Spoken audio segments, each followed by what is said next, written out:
Welcome to another episode of the FBU podcast. I'm doing this as a very special series of episodes. I've done a bunch of these already, and what I'm doing, and I just explained it to the two amazing guys on this call, but what I'm doing with this series of interviews is I'm taking some of the gym owners that I've worked with over time, and I'm doing a series of interviews with them that showcase their story and showcase their success. And part of it is going to be one, you as a gym owner listening to this can get some inspiration and motivation on what people are doing to have success. But two, full disclosure, I'm taking these interviews and I'm going to be transcribing them into a book that I'm going to use and hand out to people interested in Mastermind and hand out to people maybe on the fence about Mastermind and sending them this book in the mail. So it is a twofold. I think you're going to get a ton of value from the great people that we're interviewing, but it's also to take this book. Now, as I say that, hopefully your wheels are turning and be like, oh, that's a really good idea. I should probably do something like that at my gym. And if you're thinking that, yes, you're on the right track for it. So the two great guys I have with me today are Joe Riggio and Dan Goodman from Varsity House Gym in Orangeburg, New York. I know that so clearly because they worked with me, I think since 2018. And we're sitting here recording this in 2025. So it's been a 7-year relationship, 7-year coaching relationship that they've been in the SPF Mastermind. They're going to tell you the story of how amazing things are for them right now. And it's really an honor to have you guys on this. Really appreciate all the help that you guys give in the group. You guys are looked at as mentors and leaders and uncles in the group of some of the younger guys, right? But you guys are always so giving with your knowledge and time in the SPF Mastermind. So I appreciate you guys doing this podcast. So there's two of them. So I'll leave it up to you guys to fight for that. But basically the first question is, why don't you just give us background? Well, Joe, you start because give us some background on the gym and how it started and all that. And then we'll get into the time when Dan didn't want to sign up for the mastermind. Sure. I mean, Cliff Note version. Yeah, Cliff Notes, yeah. Yeah. Typical me head, always love training, love fitness, love sports. Opened up my first gym in '06 with zero business skills whatsoever. Just wanted to train kids and really mentor young athletes. Dan was one of those athletes in '06. We trained together for 3 years till '09. He was graduating school. It was the cusp of '08, '09. He graduated in the winter of '08 going into '09. So like the job market was trash. I had outstayed my welcome at the gym that I was sharing space with because my business was mostly like meathead football players, weights clanging and banging, and they were like a basketball skills and drills place. So, kids would be trying to shoot like 3-pointers and the weights would be going bonkers and stuff like that. Dan needed a job. I needed to get out. He started employing me for some help, for some, like a job opportunity. Like, I want to do this. I want to be a partner. You've been a great friend and mentor. So we started exploring the idea. '09, we opened up we partnered up and opened up the second rendition of Varsity House. And, we were crushing it in our head. We were doing great. If we were being busy, like typical gym owner, we were just active. Like we were doing anything and everything we could, going to football games, track meets, wrestling meets, basketball games to get that word out there. It was all athletes at that time. There was really no adults. And the first 2 years we were in business, '09 and '10, when we got rid of all of our football players at the end of the summer, we'd be waving everybody out the door, like saying good luck. We would like be sweating because like we were almost out of money by October, November. We had our cash runway, but we really had no money management skills. We had no financial agility. We knew how to hustle and we could sell, but we didn't have a marketing plan or a process, right? That happened 2 years in a row. And the second year, another mastermind, Vince. And again, you think we would have learned from the first mistake, but we had went out to Louisville.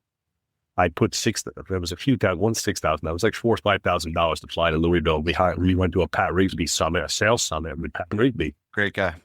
Great guy. And he was very gracious to us. And in his Southern Kentucky drawl, he was like, I think I know what the problem is, boys. You don't know nothing about business.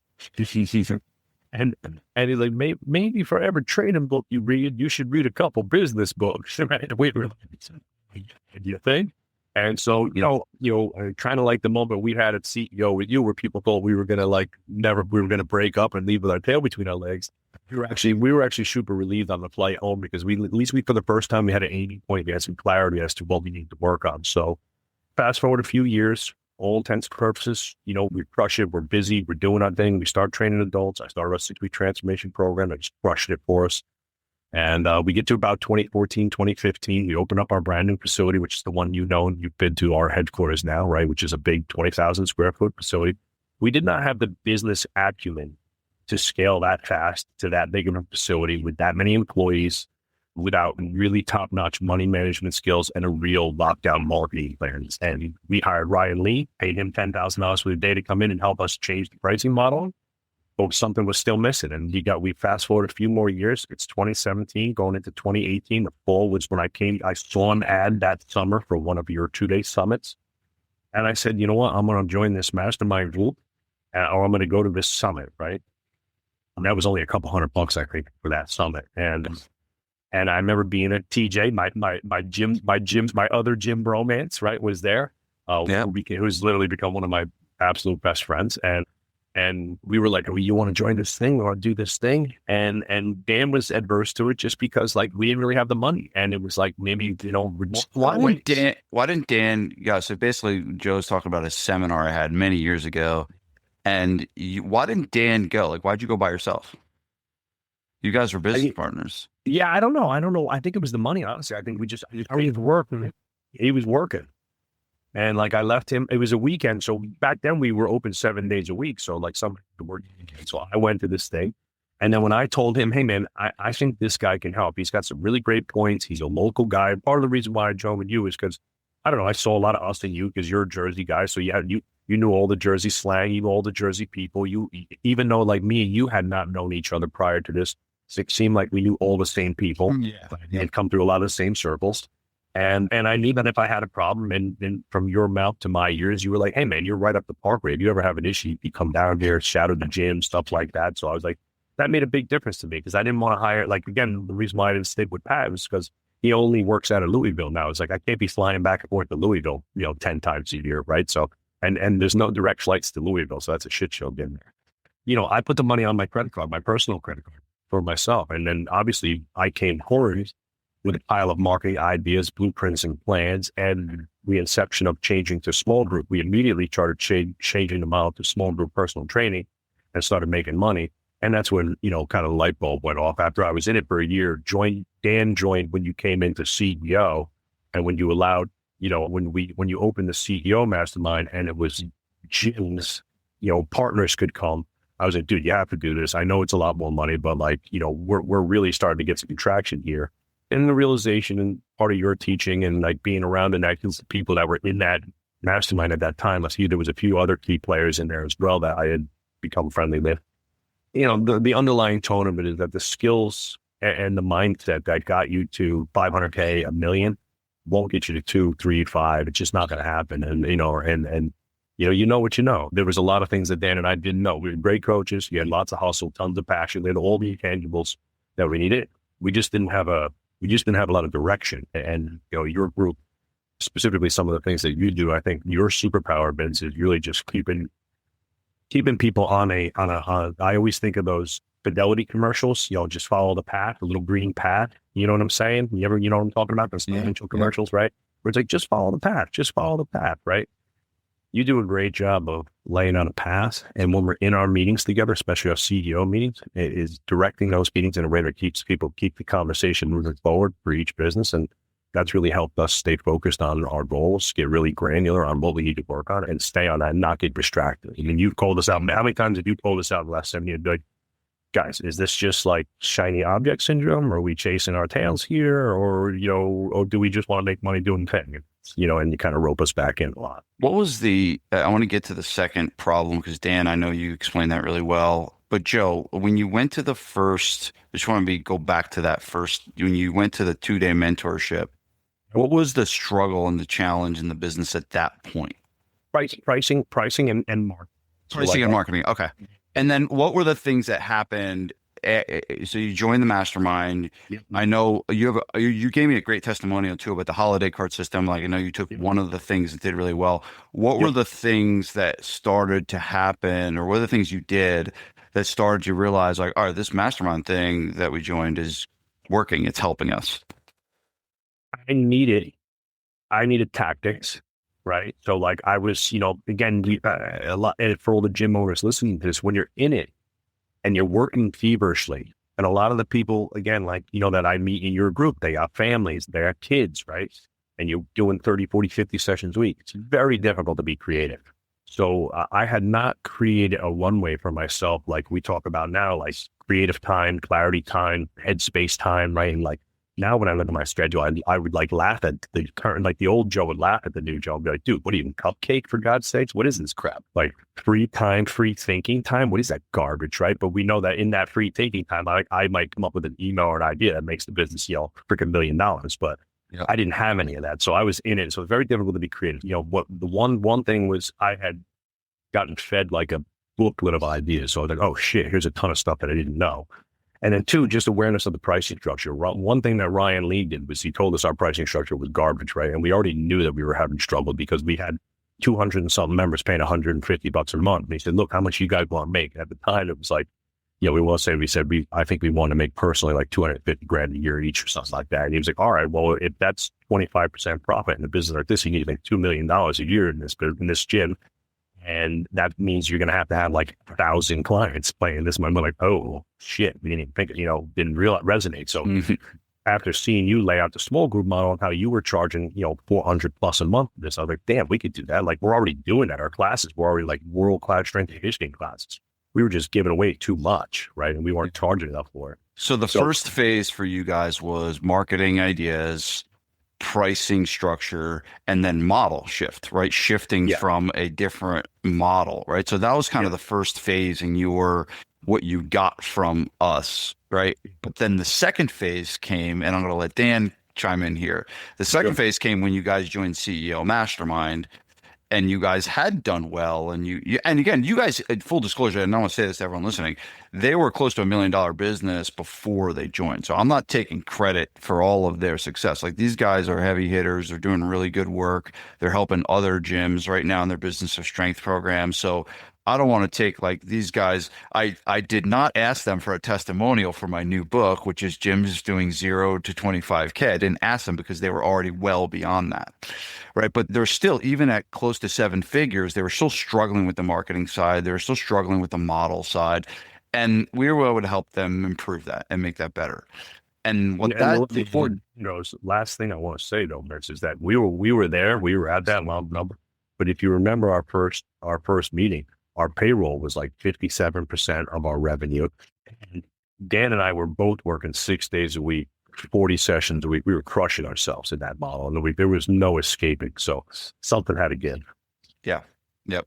Yeah. There was what I call this. It became this big ship that had organizational ADD. Yeah. Right?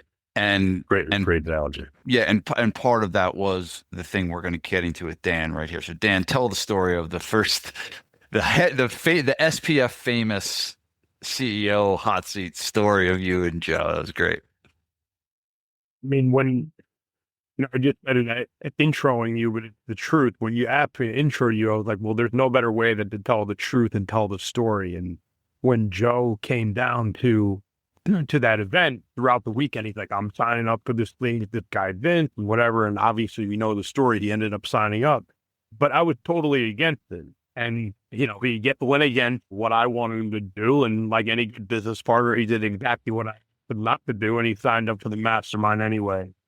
And it didn't take long for me to realize that he had a pep in his step, and it was just like new, fresh ideas to add stimulus to a marketing machine that was working. We had brand reputation, but we just needed some new tools in the tool belt. And they started to work, and we started to execute. And I quickly was like, I'm glad I had the maturity to realize, like, wow, this is working. Like, I need to pay attention. And came down for a meeting and realized, you were which means more to me than anything. You were an approachable guy that had humility and like you genuinely gave a shit. Hashi was there too in that first meeting. And I really appreciated where you guys were at and how much organizational structure you had in your business. I was an early adopter. I was hooked ever since then. And, one word that we haven't mentioned, but it's so important is that, yes, we had come in with, a decent business. And today now we help other gyms and we have 3 gyms now. But like the biggest thing is we would have never realized any of it if we didn't have the accountability. Like a lot of people could say like, oh, like whatever it is, it's not that hard to do, whatever. Like that is bullshit. You've kept us on the straight and narrow where it's, hey, we meet every 3 months and we got to disclose what we said we were going to do and what we actually have done. And you've had a way of delivering the information where it might be a punch to the gut, but it's done with grace and empathy. And it's, hey, like this is what happened, but this is where we're going. And that constant push has allowed us to find that next gear. And, to anybody listening to this, you're selling coaching. What is coaching? You could chat GPT a training plan, but you can't chat GPT accountability and competition. And, we were in the weeds of it, and you have had a really unique way of being above it and allowing us to see what we don't see. And for that, like, I will always forever be grateful. And, this past weekend, I made mention that you've done that and continue to do that for our business in front of 150 people. And it, the reason why we continue with you and will continue with you because you've allowed us to find that next gear and keep pushing it forward. So go back to that's appreciated, Dan. Go back to the story though of the hot seat. So let me set the stage of this is a mastermind that had probably about 9 people in the room and everyone this is way more embarrassing than getting up in front of the room and dropping your pants, right? This is getting up in front of the room and showing your P&L. Like not, hey, I made this much money. Like, no, this is what the actual spreadsheet from my profit and loss statement from QuickBooks says. And it was I had never seen anything like it either, right? And I was like, got the idea from my business coach, Paul Goff, who showed me this model of, hey, there's no hiding in this type of coaching. That's the accountability comes from, not from me holding you accountable. The accountability comes from the process of the way the mastermind is structured. In that you fill out this document, you bring your P&L and you show us exactly what actually is happening. Yeah. Right. And so what I want to do is set the frame for everyone listening of what these meetings were like. And then each gym gets an hour in front of the room after we've read the document, and then the group helps them solve the biggest challenge that they're having based on what the document says. For sure. And also too, like, I don't want to take anything away. Like the SPF events, the large group events are fantastic as well. And I think like to anybody listening to this that believes that they've arrived or that there's ever going to be a time and place for like, it all. Somebody asked me recently, like what we attribute our success to at Varsity House. And really the word is curiosity and staying interested. At the last SPF event, I sat like in the front two rows or 2 tables, and I'm taking notes and applying things that you're saying to our business, like within 48 hours of that event. So the sharpening of the sword never ends. You have to stay interested. You have to stay curious. And it is super freaking important. In terms of that first CEO meeting, Vin, you want me to talk about like specifically happened? Yeah, no, because I want to highlight the challenges, right? I want to highlight the first challenge was marketing, model, price. The second challenge was accountability. Was really structure and roles. Yeah. Right. And the rub was you guys were doing everything together and no one had clear defined roles. I think that's what it was. Totally. Like most people in that room, you'll say, okay, accountability chart, and one person's name in every box. The challenge that we had is we had 2 hard charging meatheads trying to share every role in the accountability chart, which does not work because if there's no clarity between 2 said partners, we had a team at that point. in that team, it was like going to two separate parents that were speaking different languages. Well, I'll go to Joe because I know I'll get that out of him. I'll go to Dan for this answer because I know I'll get that out of him. And it's like we both wanted to contribute on marketing. A case in point now, Joe owns the marketing in our business. I contribute, but at the end of the day, the marketing messaging and the schedule and all the things that we do, from paid ads to emails to initiatives, yes, I have a say, but Joe owns that responsibility. And you highlighted for us, based on, some of the strengths and weaknesses that we had from a personality standpoint, follow through, whatever it might be, that it might be important for us to revisit our accountability. And Joe was the founder and the incumbent CEO, but really his strengths and what he was doing was he was really keen on the ads and the videos and being the face of the organization, where I really wasn't. I liked marketing. I liked the messaging. I liked writing emails, and I was sitting in the marketing seat. And you made a suggestion to swap roles for me to become the CEO and Joe to be the head of marketing. And that one switch alone, I mean, I know it was a tense room, but as Joe alluded to earlier in the conversation, we felt relieved just knowing, like, hey, this is my one page, what I need to do in order to move this organization forward. This is your one page. We'll round it up every week to make sure we're on the same page and influencing each other to where we want to go. But accountability in organization or organizational health, we talk about, you have to have the ability to generate leads. But once you can acquire a customer, if you have an organization that's doing in and around $1 million, organizational health, I mean, they call it, that's rocket fuel, right? Organizational health is rocket fuel. Our business went to the freaking moon as soon as you helped us identify what we were doing and really more or less what we should focus on. I mean, we've grown at an exponential rate, not immediately, but once we started to get comfortable in those roles, I mean, it's been a really cool growth trajectory ever since. Yeah, and I also know that profitability improved in the mothership. Tremendously. Tremendously. Yeah. So you grew top line, but also the profit. The profit was tight when you first started. It was under 10%. The margins. Yeah. And so then now you have a very large business at good margins. Yeah. Yeah, which is powerful. That was great. Yeah, and I think the tension. Yeah, I remember, like, we could cut the tension with enough that you guys were actually standing like as far away from each other as possible. And again, I knew you guys loved each other, and I knew you guys had a good, strong partnership, but there was tension there. And I think and then what I want to teach everyone, the tension was caused by a lack of clarity of roles. That you have two people in a business that weren't clear on what their job was, and that was causing the tension. That was the problem. So it's not personal tension with me and Dan. I think most of the best thing, again, kind of like the Pat Rigsby thing, kind of like every time we come down for a CEO, there's always something to work on. But, I think anxiety, frustration, and uncertainty come from not having the right aiming points and the right directive. And like, that's the whole point of the CEO, is that every quarter we come and we reframe the directive and create a couple really key aiming points. And look, I mean, all businesses have lots of problems. At BH, we're doing exceptionally well. We're having one of our best years ever. There's a million things to work on. Like, shit, we can go down the list. I have a Dead Sea Scroll of action items that we could literally fix and work on every day. But by having the right people in the right seats, me and Dan kind of diving deeper into our superpowers, use of Dana Sullivan kind of term, to really dive into our unique ability, right? And Dan is a much better follow-up people manager than I was.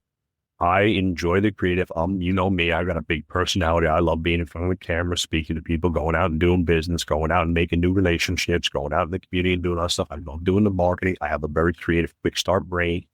And it was a natural switch. And when we got there, I know that TJ and a bunch of the guys in the group had like bets going that we were never coming back and that we were done for as a company.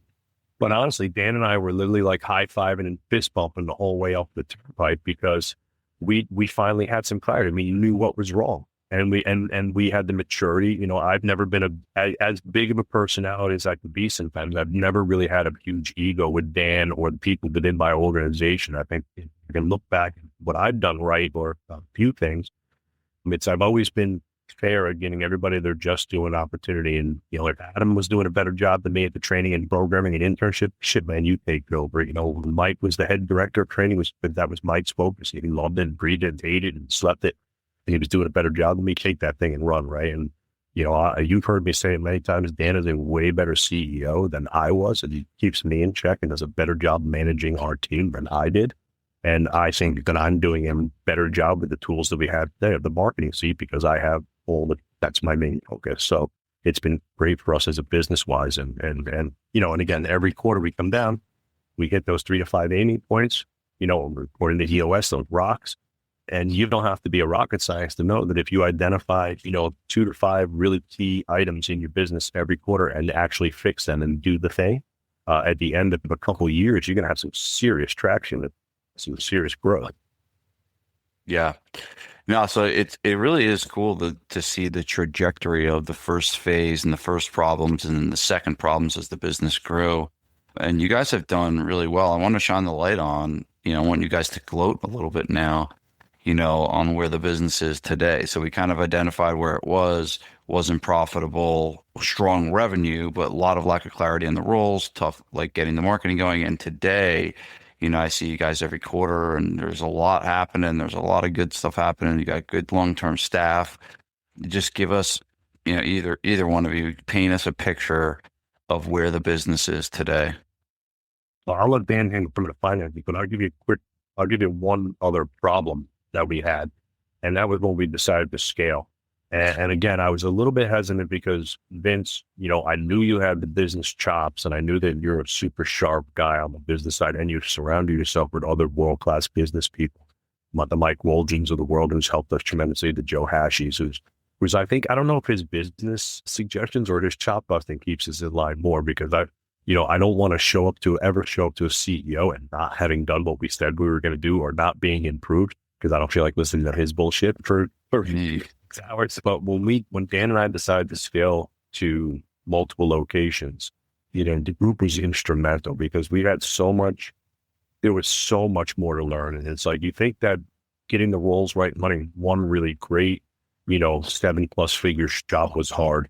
Then trying to extrapolate your leadership, marketing, sales tactics, and tools to a completely different location with remote employees. Now there's a whole nother ball game, and we would not have gotten through. Because we blew up and did not execute the scale plan on the first one correctly, and it really helped us get it back in line. And now that's our most profitable shop. And here at Joy, the Cad's been there for 4 years now, and that place is doing great, and it's kind of on autopilot. But now we have 3 locations. We're having one of our best years ever.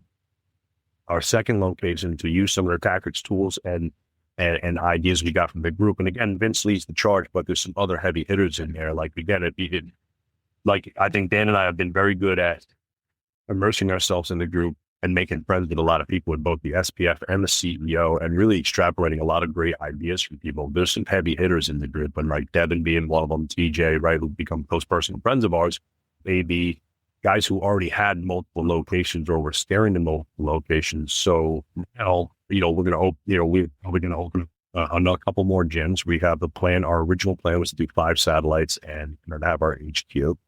And this year's been our best year yet. And for a business to be around, it'll be 20 years in May, 20 full years in May that we've been in business. To have a record year at that point in the trajectory is remarkable. And again, like this past weekend, we had a big event at our gym, and I can honestly say with confidence and pride that it was the best showing that we've ever had for Team VH. The team gets it, wants it, believes in the mission. They're flying the flags. We had some really great hires recently, and all of our processes have been influenced by the lessons we've learned from you and the rest of the members in the group, by asking questions, by, like Dan said, by staying curious, and like seeing another gym and, like Anthony and the hustle crew out there in Chicago. And it's like, hey man, like you're doing some really cool stuff. You're doing, seeing what Devin's doing, taking we took our whole team down to Devon's, did like a grand tour of the gym. Dan went out to see Mark and his crew at Power Strength, and we literally did like a hard hat tour of all his gyms. And you got to be in it to win it. You got to get out and see stuff. You got to get out and learn. And every time we do that, we've improved dramatically. So Awesome. Dan? I mean, just to add to that, I mean, we have 4 team members that have been with us over 10 years. I mean, I'm proud of that. I know that you need a blend of veterans and rookies, and we've got some hard charging rookies, but we've been able to create awesome career opportunity for people in our organization, which is great. Today, with the 3 locations, we have over 600 members, all paying, an average rate of nearly $350 per month. And, as Joe said, it's year 20. For me, it's year 17, but I don't know if there's many business partnerships that are going on 17 years. And I think, if you can figure it out with a business partner, it can be a real gift because it allows you, if you're on the same page, to really cover a lot of ground quickly. And, fortunate to be able to do that here with Joe, and looking forward to seeing what the next 17 years has in store. Yeah. No, well said, Dan. This is for either of you. Are there any, so there's obviously been a lot of business success from the advice you've gotten, from the resources, from the relationships that you've created. What are any personal wins that have come from this? You guys know we talk a lot about mindset, a lot about thinking. I know you both have children and families. Dan, I don't think you had kids when you joined the group. You now have one. Any personal wins, personal benefits that you've gotten? Is it, more time, less stress, more confidence? Like any good personal benefits that you've gotten outside of the business success? Yeah. I remember you telling me one, and I never really thought about it like this, and it impacted my life like in way more ways than just business success. But you said there's 2 things you're going to have to get good at in order to be, an effective leader. And look, you lead as a husband, a dad, a friend, in your community. You're going to have the ability to write and speak. And writing and speaking is one and the same. And I hadn't been writing, but loosely. And, writing transfers to everything. And then the ability to publicly speak. That was something I deflected a lot of opportunities because I wasn't comfortable doing it. It was something I recognized through you really pushing it, being like, you know what, I'm going to embrace this. I'm going to get better at it. And my ability to publicly speak today, of course, changed my income, but it's also like being a friend or family member that's able to say what needs to be said in the right way. Like, might sound simple, but it's really been a skill set that I'll have forever, and it absolutely changed my life in that regard as like an actual tactic that's been really great. Awesome. Yeah, I definitely think that your speaking ability can go well beyond business stuff. Like I did the eulogy at my dad's funeral, and I think, Joe, you did your mom's too recently. Yeah. It's painful, but it's like, man, what a gift to be able to deliver the right words. So yeah, I agree. Speaking can be used not just for business stuff, but personal as well. Awesome. I would say the group is cool too. Like, again, there's a great group of people in the group, and we push each other a lot. Our specific CEO, like, I can honestly say that I consider everybody in the group friends. Like, I know that if I was wanting to take a family trip out to Colorado, called Joe, I told him, me and the Riggios were coming to Colorado for family vacation, that he would roll out the red carpet and probably have, stupid human tricks and feats of strength lined up ad nauseum. But I know that his intention would be enormously high to make sure that I had a great experience and that my family had a great experience. So he's a good human being.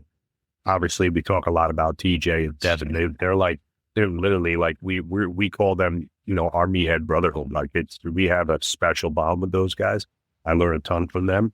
I think other the lessons of watching other business leader, entrepreneur dads conduct their business, I've learned a lot. But it's just one thing that I've gotten, one specific thing that I've gotten from the group is learning how to disconnect the emotions of running a business from my personal life. I used to let the business get me so hot and cold, charged up, like about feelings. And we talk a lot about having feelings and data in the business. And I was, in case you couldn't tell, Vince, off the cuff, kind of lead with my emotions on my sleeve type of guy, right? And I let the feelings of my business, the feelings of employees doing well or not, the feelings of client problems drive me bonkers. And now I've learned, obviously I've been doing this 30 years now. I'm going to be 50 this coming year, but the reality is that we have a data-driven business. The P&L, the numbers, the POS systems, the scorecard, the marketing scorecard, that's the stuff that runs a business and doesn't lie to you. A lot of times the feelings are just head trash.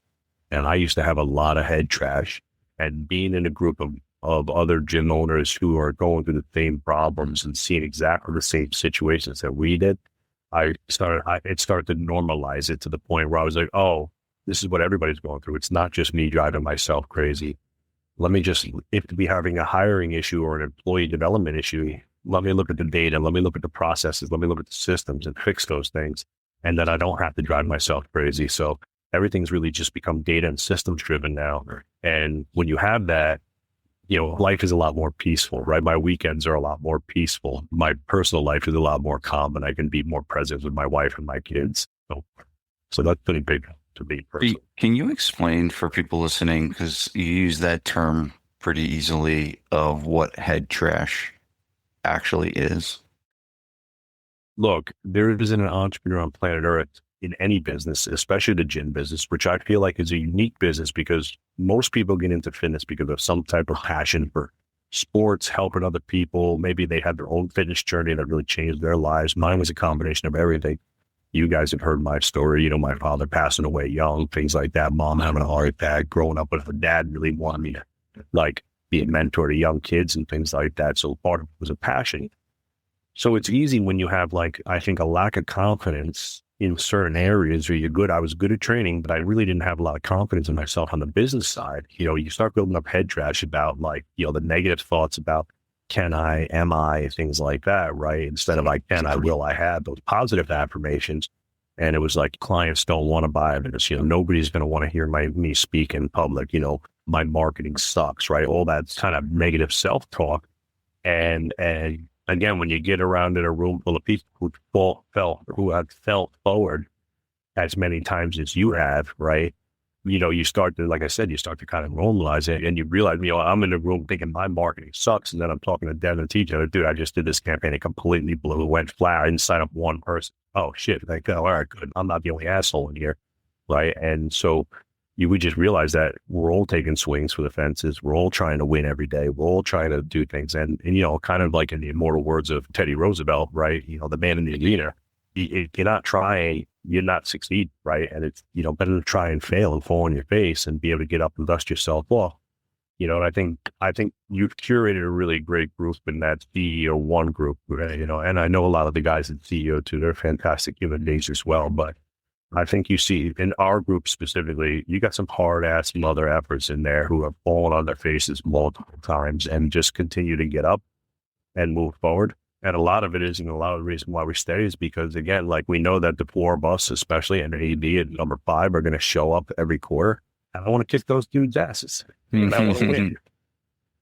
And, I want to come, DJ, Mr. Moneybags now, he's doing really good. I watched him, you were there. We watched him struggle. He was the king of head trash and self-doubt and shiny object syndrome. And now he's got an absolute juggernaut of a business going. Yeah. And he's rolling, he's staying at the Four Seasons and the Mr. Bougie, buying his $200 Lululemon. Going to brunch. I learned what brunch was from TJ Lopez. So, money, you say it a lot, man. Money solves a lot of problems, both personally and professionally, right? It's a great tool to do more in your personal life. It's a great tool to do more in your community. It's a great tool for your business to help, more of your employees grow and thrive. And, I put it in the chat, but Dan and I, I've been doing this since I was, 19 years old. So basically 30 years, it'll be 30 years There's 30 years this summer. And, my mentality has always been, we're just getting started. 30 years of just getting started. Dan and I'd be 20 years of just getting started. Adam and me, 10 years, Mike, 16 years. We say it almost the end of every meeting. Just get started, fellas. Let's get it going, And you just got to have that mentality.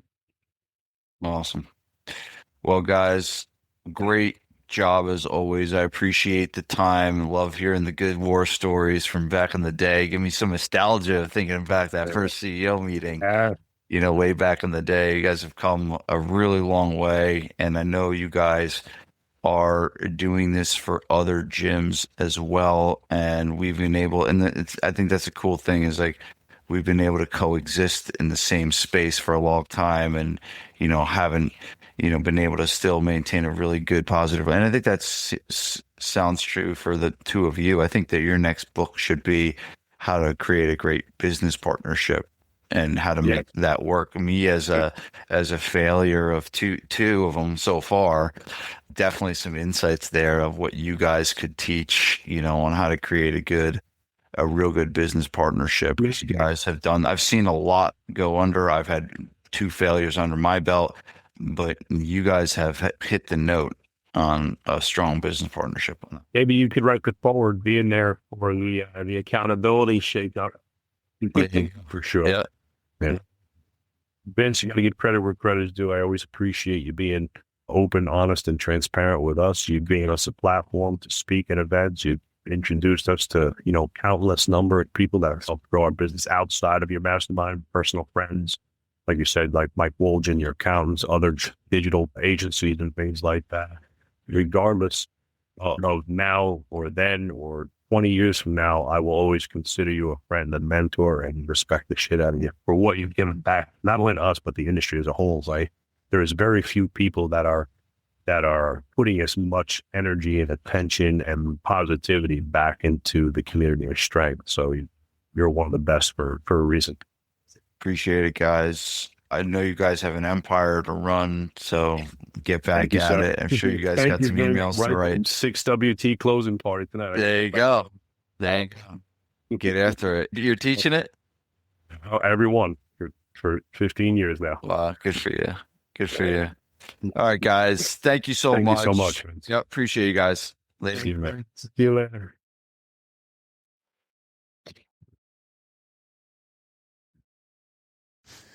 Big news, everyone. My new book is out. It's titled The 8 Profit Levers for Gym Owners.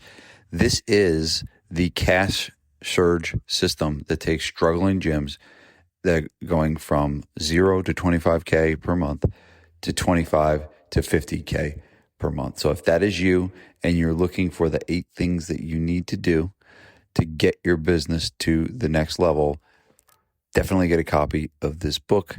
And even better, I'm going to give you one for free. If you go to 8profitlevers.com, you can get a free copy right there. Peace.